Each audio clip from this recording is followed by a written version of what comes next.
What is up, everybody? Welcome back to Teedogcustoms to another video. It has been months and months and months since I've made a video, and I don't even know if I remember how to operate my GoPro at this point, but we are gonna try to do it. I think it's gonna be informative for all of you guys, especially if you are running a first gen, second gen Cummins, and you're wanting to go to a one wire alternator. Recently, like last week or earlier this week, I had some issues with overcharging. I have been running an external regulator for about 2 years now, and it has been flawless. I've never had an issue with overcharging, undercharging. All of a sudden, out of the blue, I start putting out pretty much like 18 volts plus, and I did everything. First of all, I'm pretty sure it burnt up my alternator because smoke was just pouring out of that. By the time I caught that, hey, I'm overcharging, it was just, I think it wreaked havoc on my alternator. I think potentially the voltage regulator went bad. So anyways, it's very simple. So the charging system, let me just kind of run this through. This is a switched power source, and then you've got this green line running, or blue line running to this. So that was doing that. This, I think, is technically like a ground wire. Anyways, I checked all the wiring. Everything seemed to be good, but I am still overcharging. So I believe, I don't know. At this point, I'll just tell you what I'm going to do to get rid of all this and go to a one wire charging system. There's a couple different things. There's like I believe it's like Gator brand or something, sells a one wire alternator for a second gen, and it literally is like $500 or $600 for that alternator. Or I've seen videos where you can actually take apart the alternator and do it that way as well, like do it yourself. I have chose, just because I believe my alternator was shot anyways, and then I'd have to buy an alternator and then on top of that buy the parts. I have decided to attempt a GM one wire system.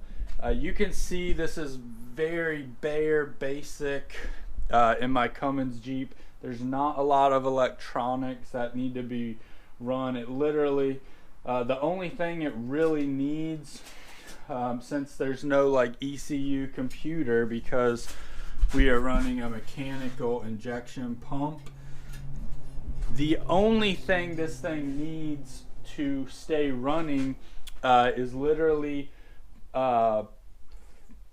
power for my Air Dog lift pump, which will get fuel from the tank to the P pump. So that's really all I need power for. Let's say I was out on the trail somewhere, and that's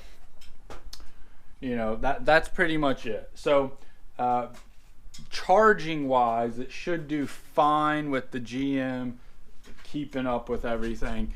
That's not really my concern.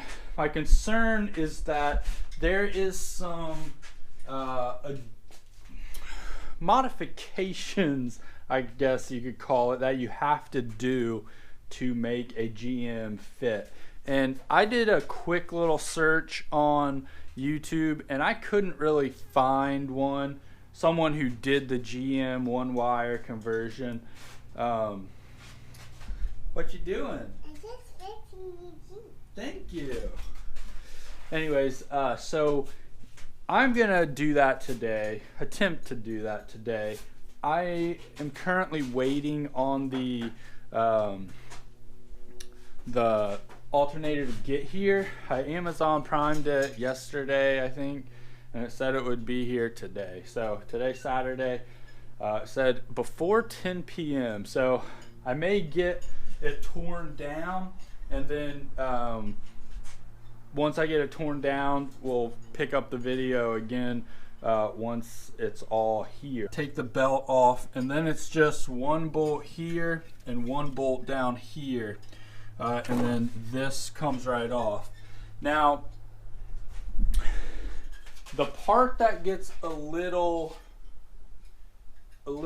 finicky is, so I have seen a picture, and if I can remember, I will put it up on the screen right now. I was able to find a picture of someone who did this, and they kept the top mount the same, and they built an extension for the bottom mount that shot out, just like this picture right here.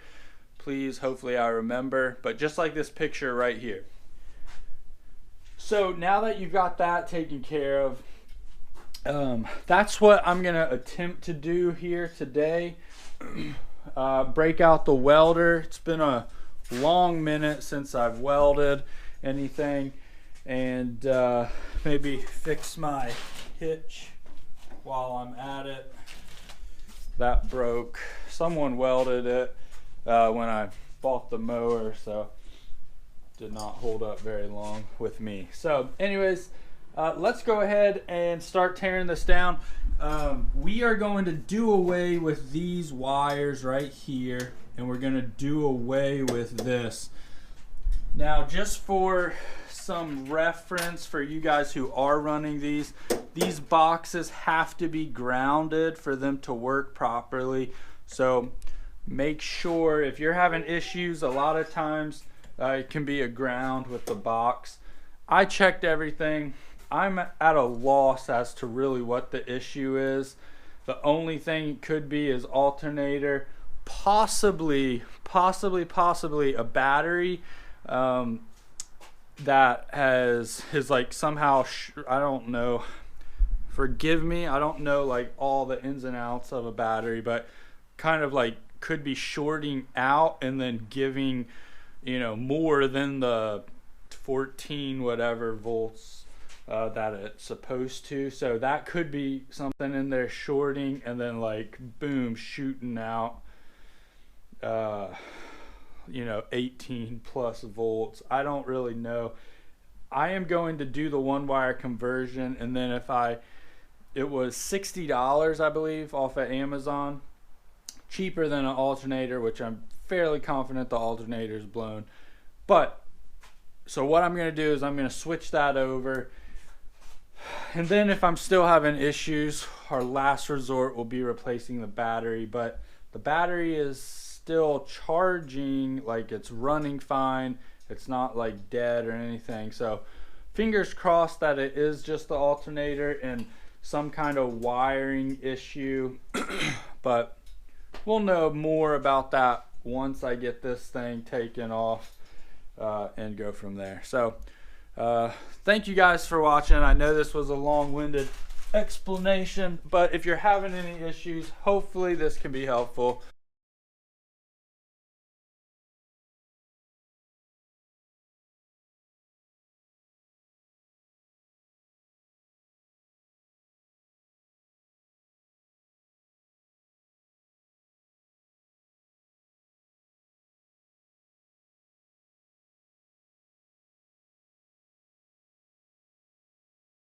Now it's time to take this off. Your best bet for this is going to be an impact. Any kind will work, but oh, we might have to hold it with two hands.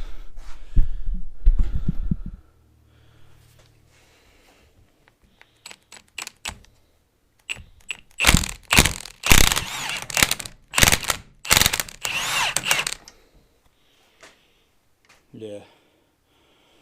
Got that. Boom, right like that.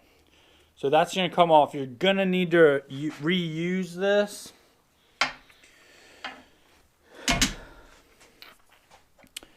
And we'll stick this on here temporarily. So that is about all I can do right now until the new alternator comes in. Then I will worry about cleaning up the wiring. I will probably now just remove the box right there, get that out because we're not going to need that. And then once we do that, we'll be ready to plug this thing back in and see what happens. I'm actually in the middle, just wrapping up the oil cooler on my F350. Both of my vehicles are down right now. Have to use the wife's car. Anyways, so the new alternator came in. And this fan right here is for cooling, so we want to leave that on. But I zapped the nut off. And let me show you guys. Let me get this. Hopefully you guys can see, but take the nut off and then the pulley literally comes right off like that. So this is for like a single belt. But check this out. So this is the pulley.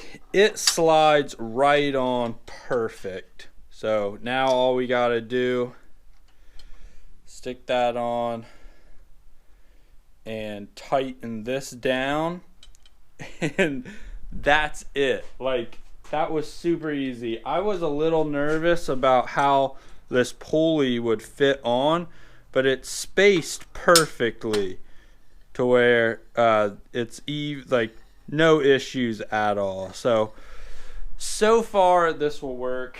And yeah, it looks pretty good. I ended up getting an all chrome looking alternator, so it'll look kind of cool in the engine bay. I think it may have been the cheapest one too, like it, but anyways, let me go ahead and zap this down, tighten it down. All right, just real quick before I head back out to fix the truck, this is what I'm talking about right here. One wire. You can see the battery terminal right there. I'll have to look up. I'm not sure if this is a ground. I did figure the whole charging system out. It is charging. I had it in there working fine, but now I'm going to go over what exactly needs to take place. So if you look right here, you can see that I started sanding it down, but there's about 1/8 of an inch little lip here that was there. You're going to want to grind that all the way down so it will be flush against this right here. What I was having is the belt was wanting to come toward the engine about 1 rib of the belt. So just a tiny bit, we're gonna grind this down so we can get the alternator a little farther out and hopefully fix this issue. So I'm gonna grind this down real quick, and then once I do that, we'll head back over there and I'll kind of show you what I figured bracket wise. All right, got that ground down where I want it. All right, guys, so I finished the Jeep up. I tried recording the other night. It was like super cold out here, and my GoPro kept turning off and on. Like, it would stay on for like 2 seconds, 3 seconds, and then shut off. I think it was because of the cold. Anyways, we finished up this thing. I still need to connect the positive wires, but it is indeed charging. Now, there was a couple things. One thing was, I did confirm that my volt gauge, whenever it started overcharging, it blew the volt gauge. So it was not reading an accurate reading. this thing was charging 14.75 volts, and it was showing 18 on my gauge. So that thing was shot. I did double check with a multimeter, and then even after the multimeter, use this just to get a rough estimate of making sure the charging system was charging, and it is.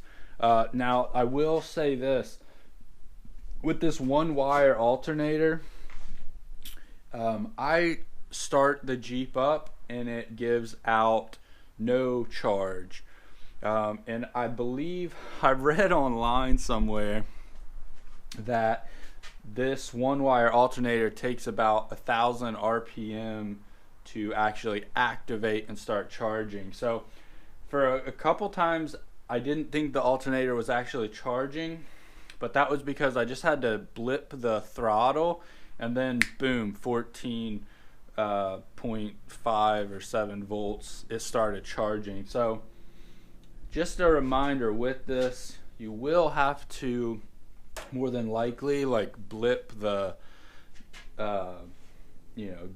whatever you're putting it in to kind of activate it, unless your idle is above 1,000 RPM, I think, whereas this is set pretty low.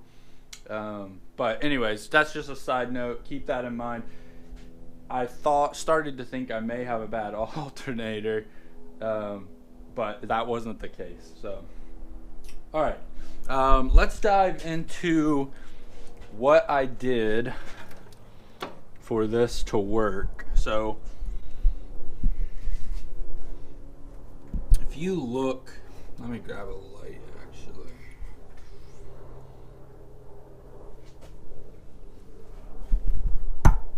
Hopefully you can see that bracket right here where my finger is.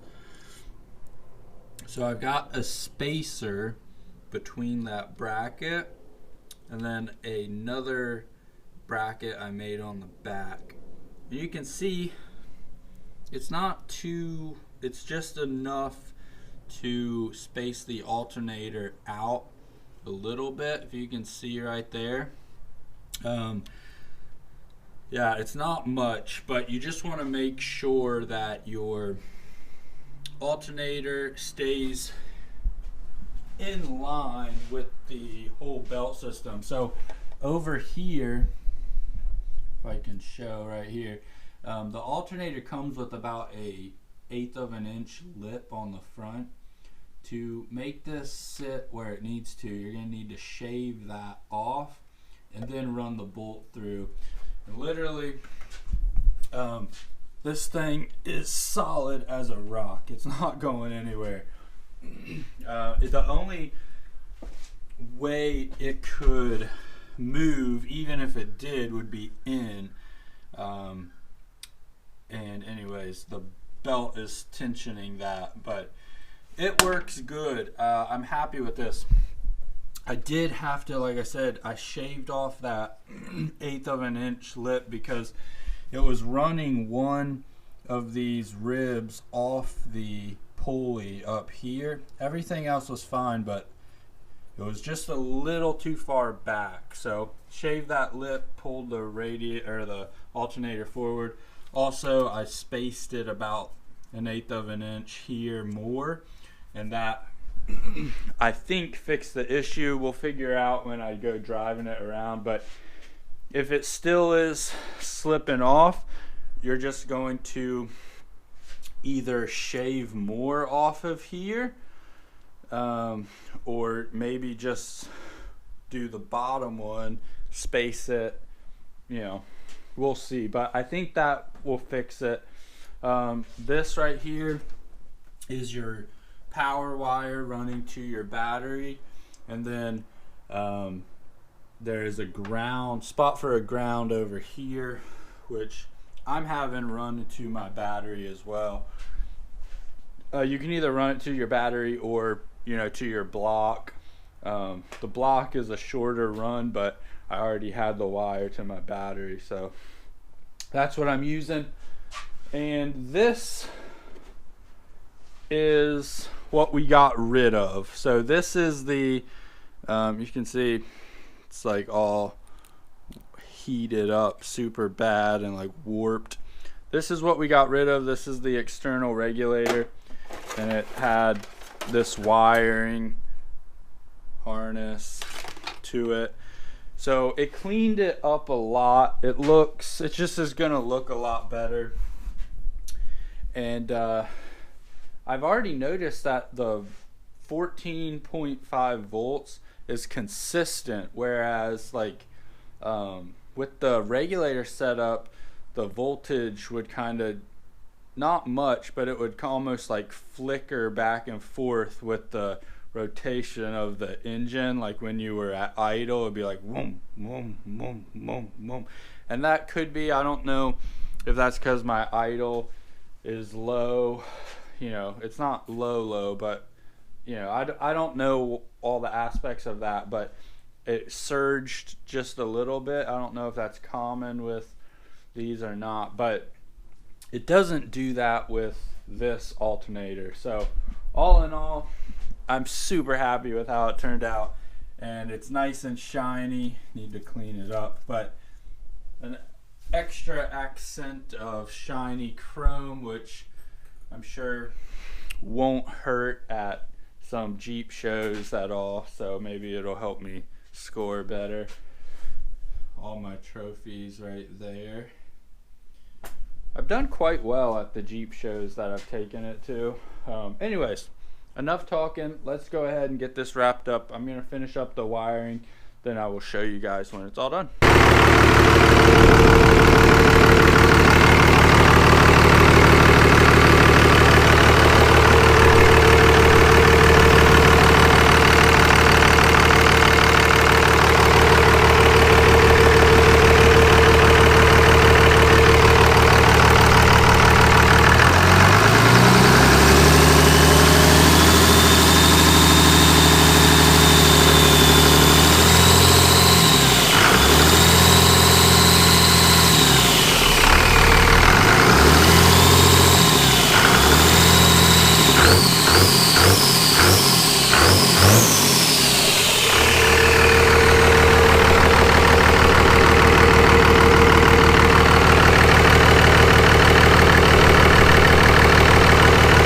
Officially finished this thing.